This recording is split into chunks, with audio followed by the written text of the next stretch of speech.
Hello दोस्तों, नमस्कार। स्वागत है आप सभी का हमारे यूट्यूब चैनल जीनियस 40 में। दोस्तों, पिछले वीडियो में हम लोगों ने पढ़ा था हिंदी भाषा का विकास एवं इतिहास।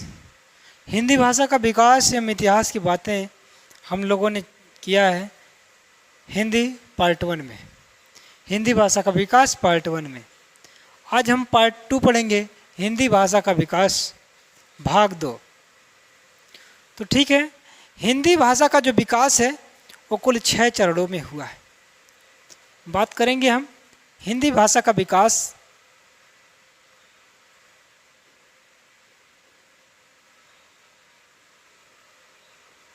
हिंदी भाषा का विकास कुल 6 चरणों में।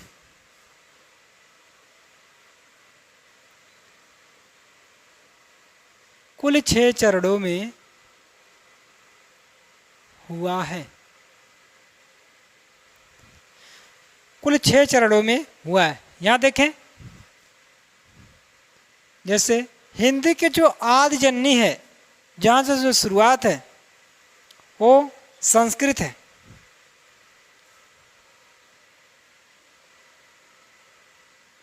संस्कृत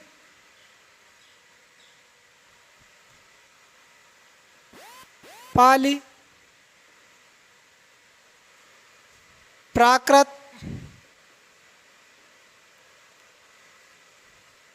अपभ्रंश,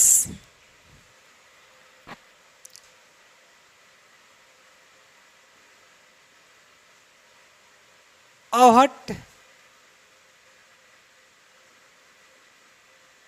उसके बाद अंतिम चरण जो आएगा भाई हिंदी। पाली, प्राकृत, अपभ्रंश, अवहट्ट। पाली संस्कृत, पाली, प्राकृत, अपभ्रंश, अवहट्ट, हिंदी। ठीक है, बात करें 6 चरणों में, 1 2 3 4 5 6। 6 चरणों में इसलिए लिखा जाता है, अवहट्ट के बाद हिंदी, प्रारंभिक हिंदी, उसके बाद आधुनिक हिंदी आती। ठीक है, हम एक एक को समझेंगे, एक एक को हम लोग समझते हैं। जैसे पहले लिखते हैं संस्कृत भाषा।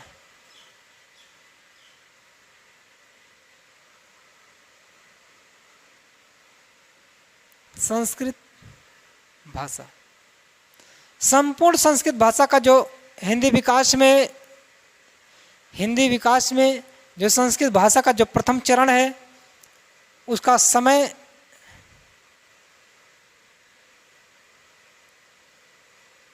जो है वो 1500 ईसा पूर्व से 500 ईसा पूर्व तक। समय 1500 ईसा पूर्व से 500 ईसा पूर्व तक।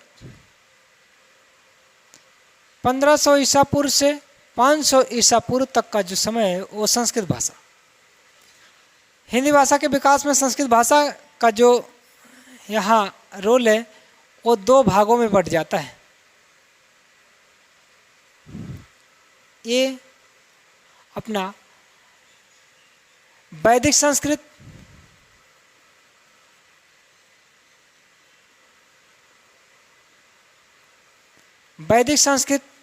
और दूसरा लौकिक संस्कृत।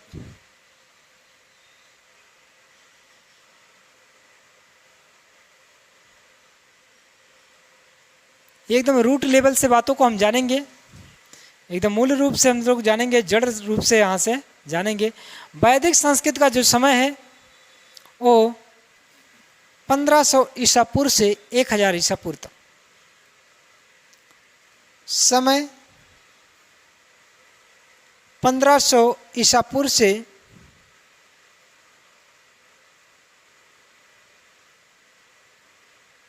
1500 ईसा पूर्व से 1000 ईसा पूर्व तक।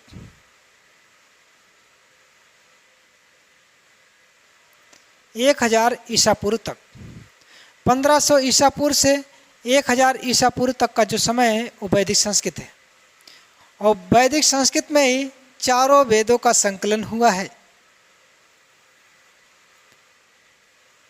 जैसे ऋग्वेद, दूसरा सामवेद, यजुर्वेद,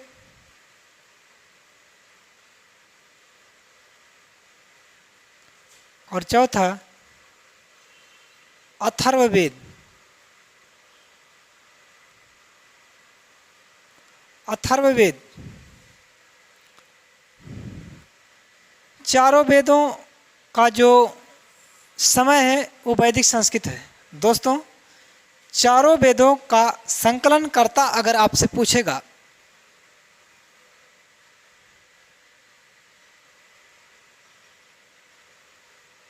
संकलन करता तो महर्षि कृष्ण द्वैपायन वेद व्यास, तो हम सिर्फ लिख देते हैं वेद व्यास। मुनिवर वेद व्यास इसके संकलन करता है। और हिंदी की आदि जननी अगर पूछे तो संस्कृत है, ठीक है, वो संस्कृत भाषा है। और देखिए मैंने वैदिक संस्कृत में लिखा, वैदिक संस्कृत का जो समय है 1500 ईसा पूर्व से 1000 ईसा पूर्व तक, जिसमें ऋग्वेद, सामवेद, यजुर्वेद, अथर्ववेद और जिसके संकलन करता वेद व्यास है। कौन है? वेद व्यास है। चारों वेदों के समूह को संहिता भी कहा जाता है, ठीक है। अगर आपसे पूछेगा कि चारों वेदों के समूह को क्या कहा जाता है, अलग अलग तरीके से 4 ऑप्शन रखता है, तो मित्रों आपको बताना क्या रहेगा, चारों वेदों के समूह को क्या कहेंगे? संहिता कहा जाता है। तो हम लिख देते हैं इस बात को। इनका जो समूह है, चारों वेदों के समूह को संहिता कहा जाता है। संहिता कहा जाता है। चारों वेदों के समूह को क्या कहा जाता है? संहिता कहा जाता है। ठीक है मित्रों, अब हम देखते हैं लौकिक संस्कृत क्या चीज़ है। हिंदी भाषा के विकास में लौकिक संस्कृत, ये सारी चीज़ों को हम लोग देखते हैं।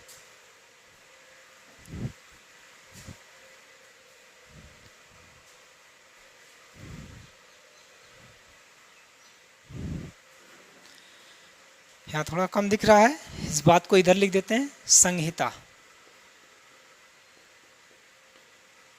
संहिता कहा जाता है चारों वेदों के समूह को संहिता। अब देखते हैं लौकिक संस्कृत।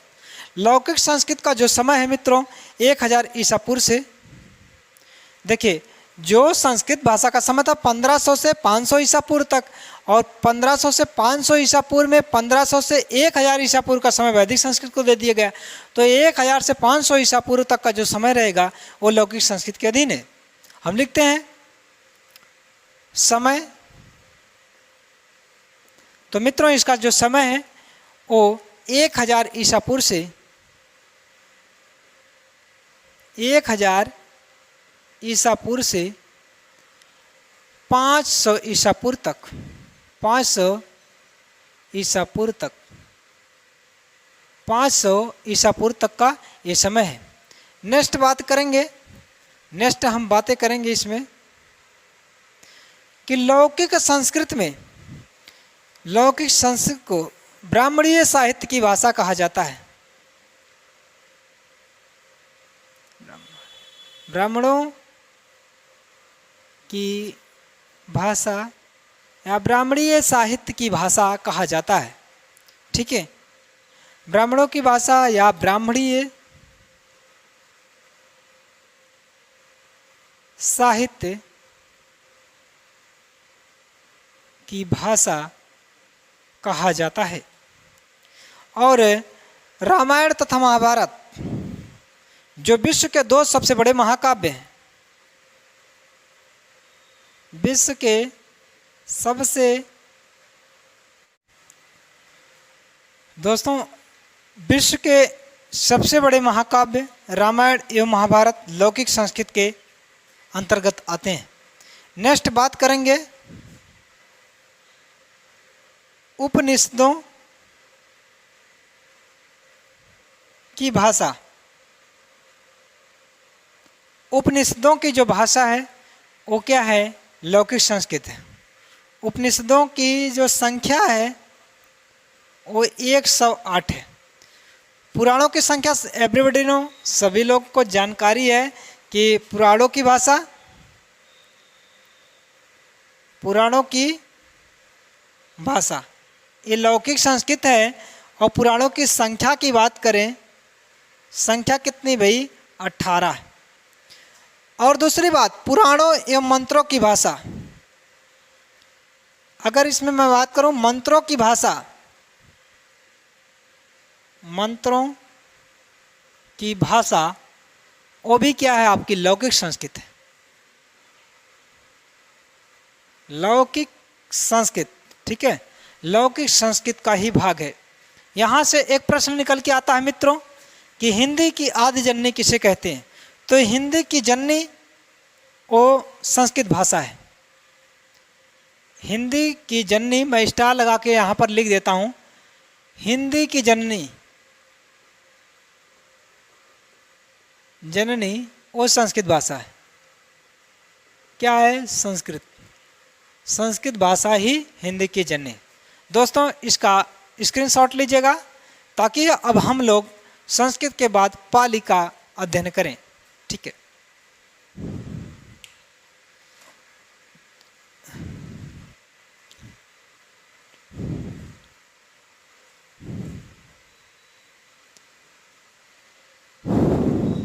तो मिटाते हैं इसको।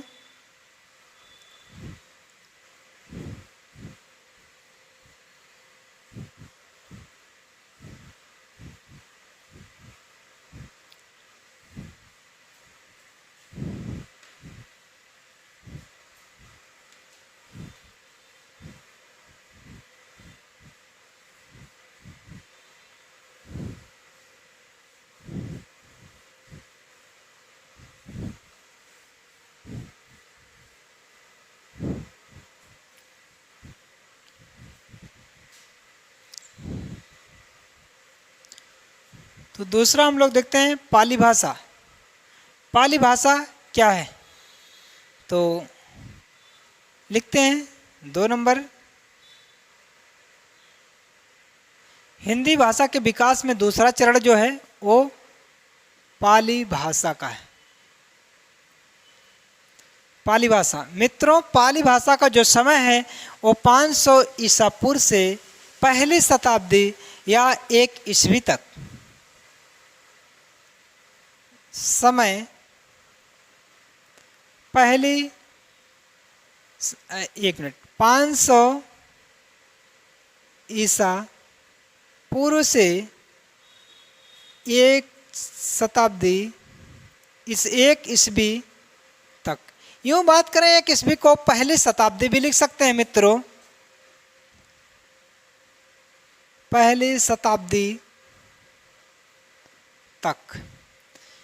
पाली भाषा का समय 500 ईसा पूर्व से पहली शताब्दी या 1 ईस्वी तक। अब पाली भाषा क्या है, भारत की प्रथम जनभाषा,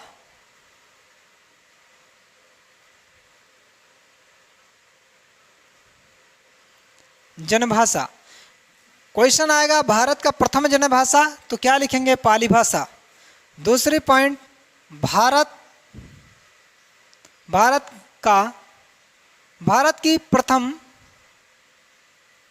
देशी भाषा, देशी भाषा क्या है, पाली भाषा। और पाली भाषा बौद्ध धर्म की भाषा कहलाती है। बौद्ध धर्म की भाषा, बौद्ध धर्म की भाषा पाली भाषा कहलाती है, क्योंकि भगवान बुद्ध के सर्वाधिक उपदेश किस भाषा में दिए गए हैं, वो पाली भाषा में। तो लिख सकते हैं आप, इसको इस प्रकार से भी लिख सकते हैं कि भगवान बुद्ध के उपदेशों की भाषा, भगवान बुद्ध के उपदेशों की भाषा। भगवान बुद्ध के उपदेशों की भाषा क्या है? वो पाली भाषा है। दूसरी बात करेंगे त्रिपिटक की भाषा। ये पूछा गया क्वेश्चन, इसलिए लिखना जरूरी हमें। त्रिपिटक की भाषा पूछा गया है। त्रिपिटक की भाषा,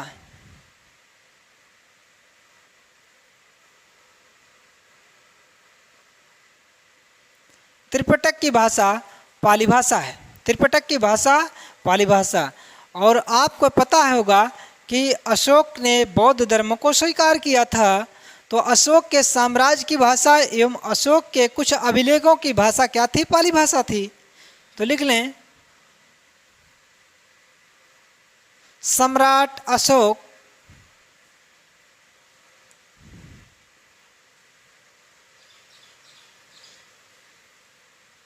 अशोक के राज्य या राज्य की भाषा और सम्राट अशोक के कुछ अभिलेखों की भाषा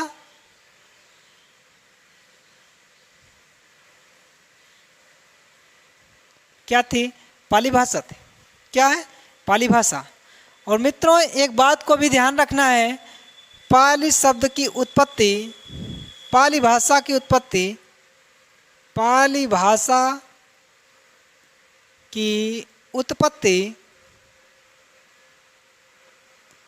पाली भाषा की उत्पत्ति संस्कृत के पश्चात, ठीक है। पाली भाषा की जो उत्पत्ति है पल्ली नामक शब्द से हुआ। अगर इसका रूट लेवल पे जाएं और देखें, उस शब्द का चयन करें जहाँ से इस भाषा का जन्म हुआ, इस भाषा का ये पाली नामकरण का है, वो पल्ली शब्द से आया। ठीक है, आप लिख सकते हैं पाली भाषा की उत्पत्ति पल्ली शब्द से हुई है। पाली भाषा की उत्पत्ति पल्ली शब्द से हुई है।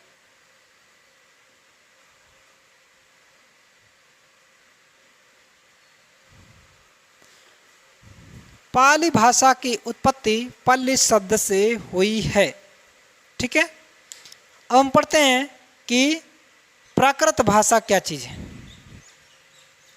आप इसका स्क्रीनशॉट लीजिएगा क्योंकि हम इसको मिटाएंगे।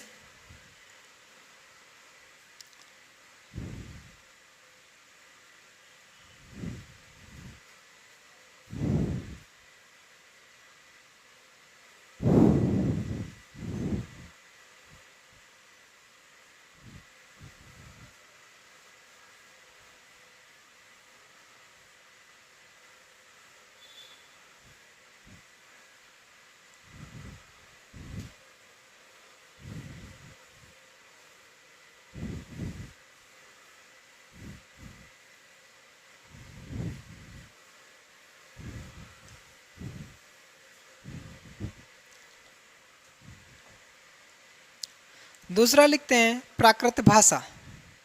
3 नंबर तीसरा, प्राकृत भाषा। मित्रों, प्राकृत भाषा क्या लिखते हैं 3 नंबर पे? प्राकृत भाषा। प्राकृत भाषा का जो समय है 1 ईस्वी से लेकर 500 ईस्वी तक, समय 1 ईस्वी से 500 ईस्वी तक, 1 ईस्वी से 500 ईस्वी तक का जो समय है वो प्राकृत भाषा है। हिंदी भाषा के विकास में जब समय का काउंट आप क्या करेंगे और समय के माध्यम से कुछ बातों का, तथ्यों का स्टडी करेंगे, तो 1 ईस्वी से 500 ईस्वी तक का जो समय है वो किसके अधीन है? वो प्राकृत भाषा के अधीन है। प्राकृत भाषा में पहली पॉइंट जब लिखेंगे भारत की द्वितीय राजभाषा, क्योंकि बाद में जो पूछे जाते हैं जो प्रश्न है वो प्राकृत भाषा में महावीर स्वामी के जो उपदेशों की भाषा। जैन धर्म में यूँ बात करें, जैनियों की भाषा वो क्या है? प्राकृत भाषा है। और दूसरी पॉइंट, जैन धर्म की भाषा, प्राकृत भाषा। और महावीर स्वामी ने अपने समस्त उपदेश प्राकृत भाषा में दिए थे। और महावीर स्वामी के उपदेशों की भाषा, महावीर स्वामी के उपदेशों की भाषा वो क्या है? प्राकृत भाषा है। महावीर स्वामी जैन धर्म के, यहाँ पर मैं लिख देता हूँ, महावीर स्वामी जैन धर्म के 24वें तीर्थकर, 24वें तीर्थकर थे। और महावीर स्वामी ये बात करें 24वें तीर्थकर के साथ साथ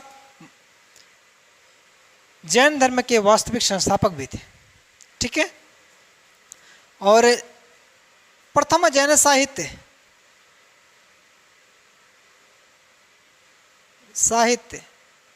जो प्राकृत भाषा में लिखा गया था, लेखक कौन थे?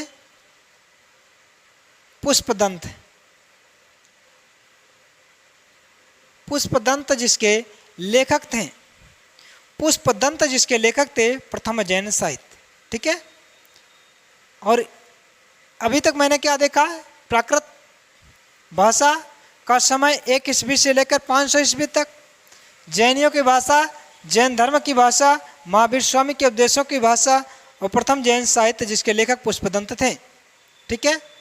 और ये देखिए दृष्टिकोण से जिस प्रकार से पाली भाषा को प्रथम भारतीय राजभाषा कहा गया था, भारत की प्रथम राजभाषा, तो भारतवर्ष की द्वितीय राजभाषा प्राकृत भाषा को कहा जाता है। ये प्रश्न पूछा जा चुका है मित्रों, तो इसको लिख देंगे। भारत की द्वितीय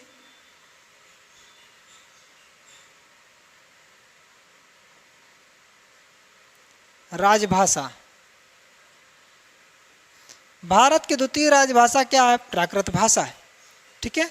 वो क्या है? प्राकृत भाषा। ठीक है मित्रों, प्राकृत भाषा में यहाँ तक है। अब प्राकृत भाषा के बाद हम लोग अपभ्रंश को देखते हैं।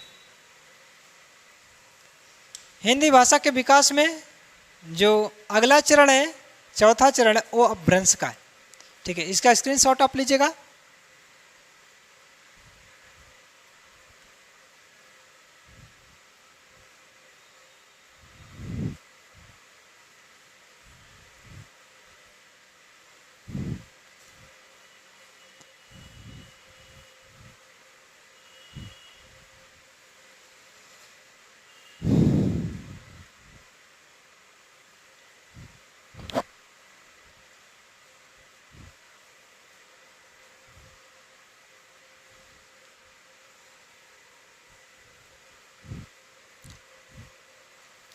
तो लिखते हैं अपभ्रंश भाषा।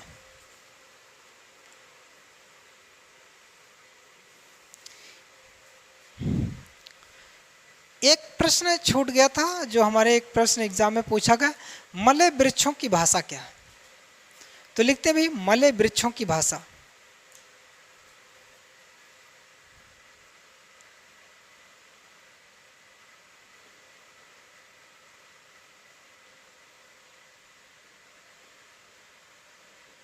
मलय वृक्षों की जो भाषा है वो प्राकृत भाषा।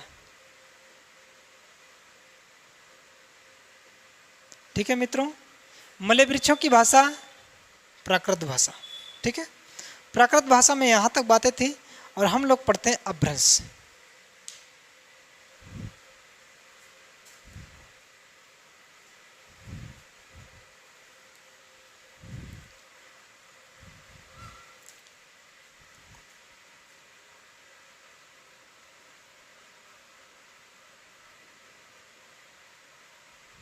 अपभ्रंश, जो अपभ्रंश है, अपभ्रंश का समय अगर आपसे पूछेगा, समय 500 ईस्वी से लेकर 1000 ईस्वी तक।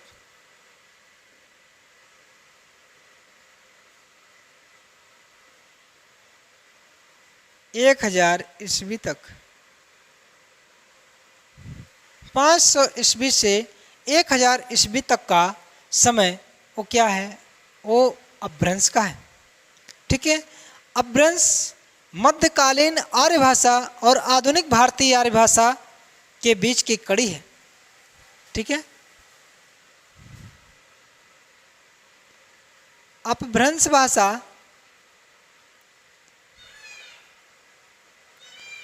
मध्यकालीन आर्य भाषा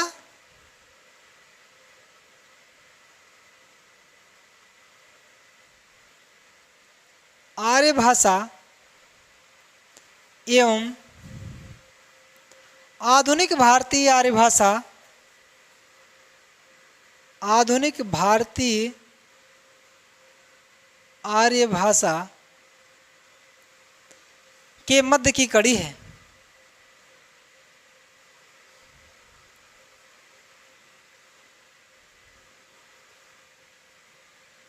आधुनिक भारतीय आर्य भाषा के मध्य की कड़ी है और इसी को संधि काल की भाषा कहा जाता है। अपभ्रंश को संधि काल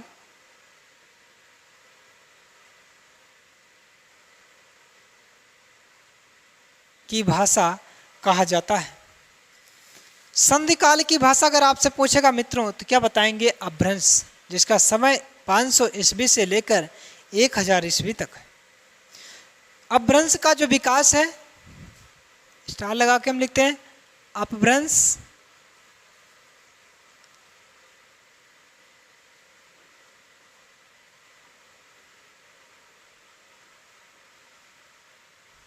अपभ्रंश का विकास। मित्रों, अपभ्रंश का जो विकास है वो कई चरणों में है। ठीक है, अपभ्रंश का विकास यूँ बात करें कुल 6 चरणों में हम लोग पढ़ेंगे। 6 क्या भी ब्राह्मण को लेकर बन जाता है 7। ठीक है, पहला सौर सेनी, लिखते हैं सौर सेनी अपभ्रंश।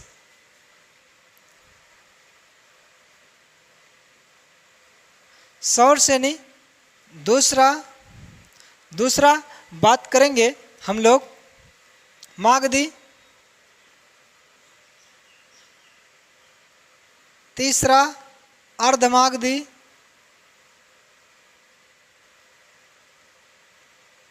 अर्धमागधी। देखिए, सौर सैनी, मागधी, अर्धमागधी और बैसाची लिखेंगे 4। पैसाची और महाराष्ट्र अपभ्रंश, महाराष्ट्री।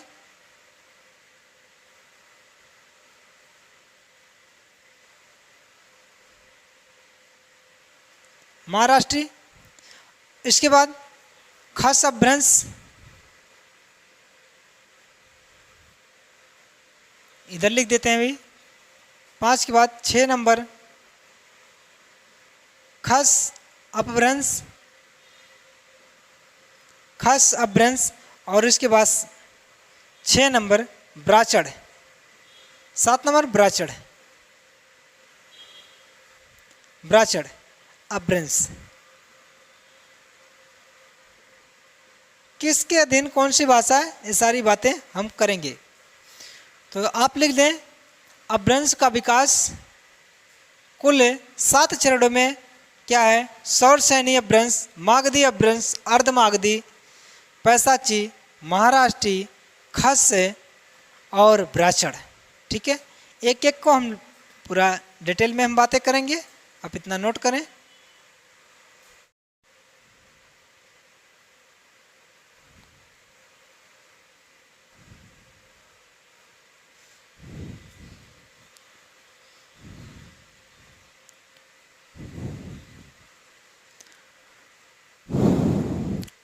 दोस्तों, अपभ्रंश के विकास में हमने देखा कितने चरण हैं?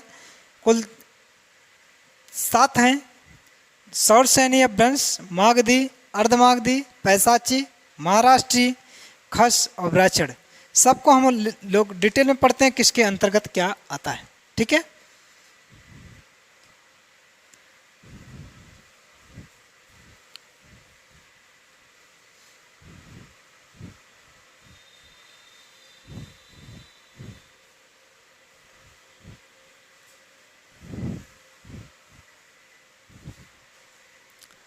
अपभ्रंश के विकास में पहला सौर सैनी अपभ्रंश।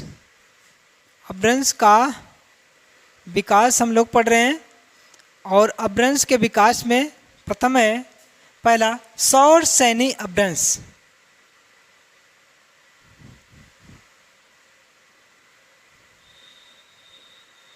सौर सैनी अपभ्रंश क्या है? सौर सैनी अपभ्रंश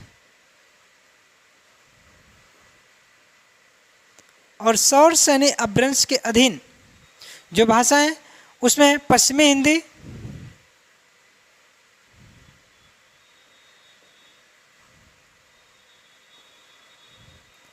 पश्चिमी हिंदी, राजस्थानी, राजस्थानी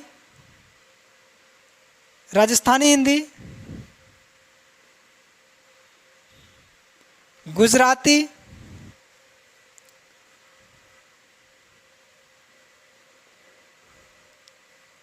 इसके बाद खड़ी बोली, खड़ी बोली और ब्रजभाषा। खड़ी बोली को आप यूँ कह सकते हैं कौरवी, कौरवी और ब्रजभाषा और ब्रजभाषा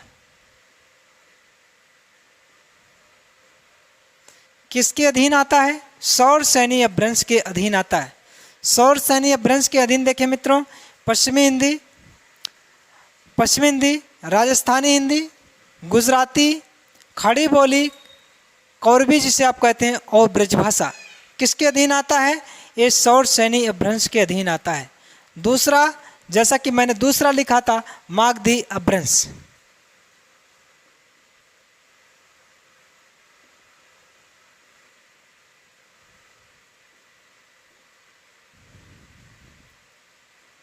मागधी अपभ्रंश के अधीन असमिया, बिहारी, बंगाली और उड़िया आता है। ठीक है, मागधी अपभ्रंश के अधीन असमिया, उड़िया, उड़िया,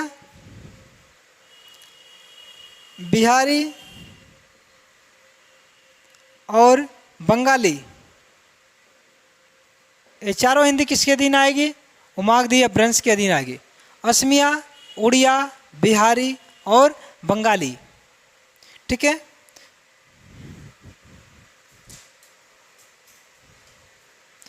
और नेक्स्ट है अर्धमागधी।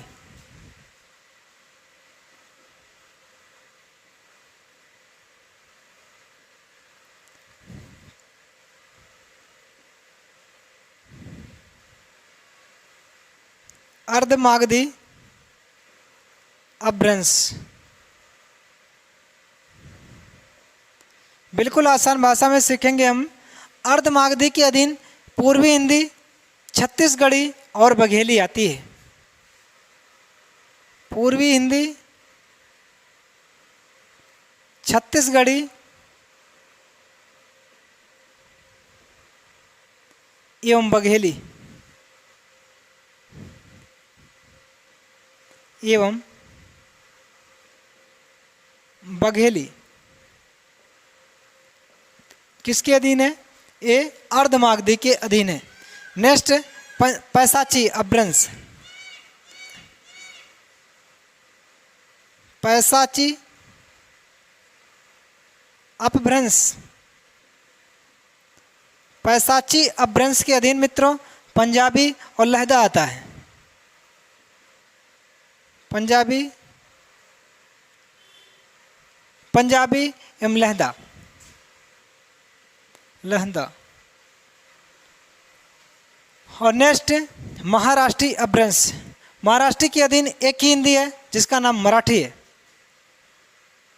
5 महाराष्ट्री अपभ्रंश के अधीन क्या है? मराठी। क्या भाई? मराठी। और इसके बाद खस अपभ्रंश के अधीन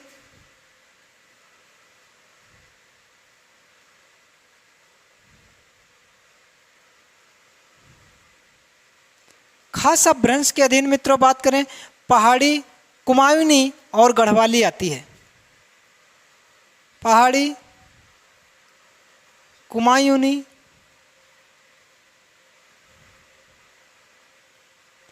एवं गढ़वाली।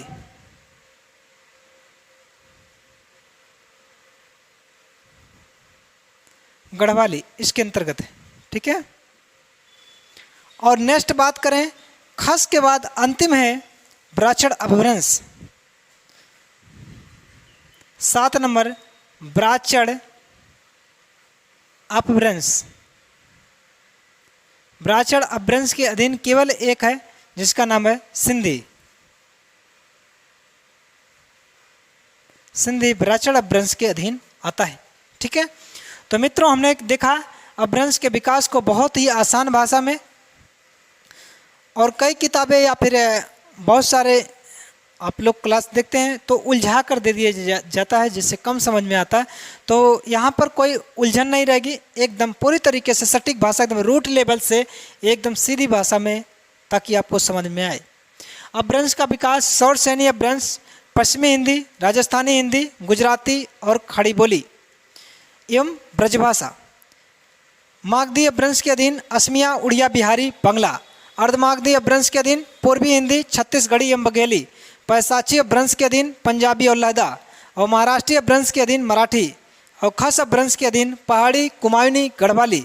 और ब्राह्मण अपभ्रंश के अधीन सिंधी आती है, ठीक है। इसको आप नोट कर लें। इसके बाद हम बात करते हैं अवहट भाषा, ठीक है। अवहट भाषा,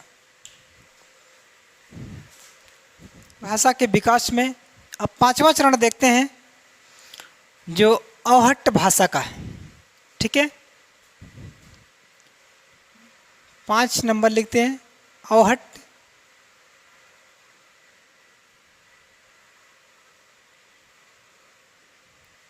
अवहट भाषा। अवहट भाषा का पहले समय लिखते हैं। तो समय अभी मैंने आपको बताया कि अपभ्रंश का जो समय बताया, अपभ्रंश के बाद क्या है, अवहट भाषा आता है, ठीक है। अपभ्रंश का समय मैंने आपको 500 ईस्वी से लेकर 1000 ईस्वी तक बताया। 500 ईस्वी से लेकर 1000 ईस्वी तक बताया, और इसका शुरू होना चाहिए 1000 ईस्वी से लेकर 1100 ईस्वी तक। लेकिन मित्रों यहाँ पर एक ध्यान देने वाली बात है इसके समय में, क्योंकि अवहट का प्रयोग एकाएक 1000 से शुरू नहीं होगा, 1000 ईस्वी, बल्कि 900 ईस्वी से ही शुरू हो जाता। तो बहुत सारी किताबें 900 ईस्वी से लेकर 1100 ईस्वी बताती हैं, और बहुत सारी किताबें 1000 ईस्वी से लेकर 1100 ईस्वी तक बताती हैं। तो ठीक है, हम नोट करते हैं समय को। जो सर्वाधिक मान्यता प्राप्त समय है तो 900 ईस्वी से 1100 ईस्वी तक, 900 ईस्वी से लेकर 1100 ईस्वी तक। लेकिन यूँ बात मैंने कहा कि कभी कभी कुछ किताबों में डिफरेंट मिलता है। तो डिफरेंट क्या मिलता है समय को लेकर, मैं इसकी चर्चा कर दूं। 1000 ईस्वी से 1100 ईस्वी तक, 1100 ईस्वी तक। तो ठीक है, दोनों बातें आप समझते रहिएगा। कुछ किताबों में 1000 से 1100 है, कुछ किताबों में 900 ईस्वी से 1100 ईस्वी। तो भयभीत होने की ज़रूरत नहीं है। हालांकि सबसे ज़्यादा मान्यता प्राप्त समय आपका 900 ईस्वी से 1100 ईस्वी तक है। कार्यकाल की बात हो गई, जहाँ से प्रश्न पूछा जाता है। और दूसरा प्रश्न कहाँ से रहता है, अवहट शब्द का प्रथम प्रयोगकर्ता।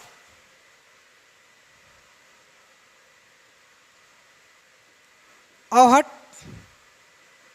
शब्द का प्रथम प्रयोगकर्ता। अवहट शब्द का प्रथम प्रयोगकर्ता तो कौन है, ज्योतिश्वर ठाकुर। कौन है, ज्योतिश्वर ठाकुर। इनकी रचना है वर्ण रत्नाकर। ज्योतिश्वर ठाकुर।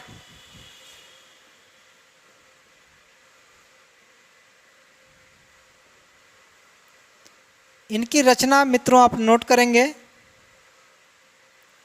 रचना वर्ण रत्नाकर, वर्ण रत्नाकर, वर्ण रत्नाकर ज्योतिषर ठाकुर की रचना है। ठीक है, और प्रमुख लेखक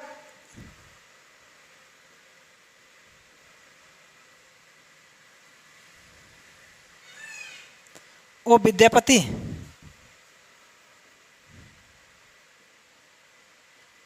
विद्यापति प्रमुख लेखक विद्यापति, जिनकी रचना सर्वाधिक इम्पोर्टेंट है क्योंकि पूछी गई है रचना इनकी। इनकी रचना विद्यापति की जो रचना है वो है कीर्तिलता तथा कीर्तिपता।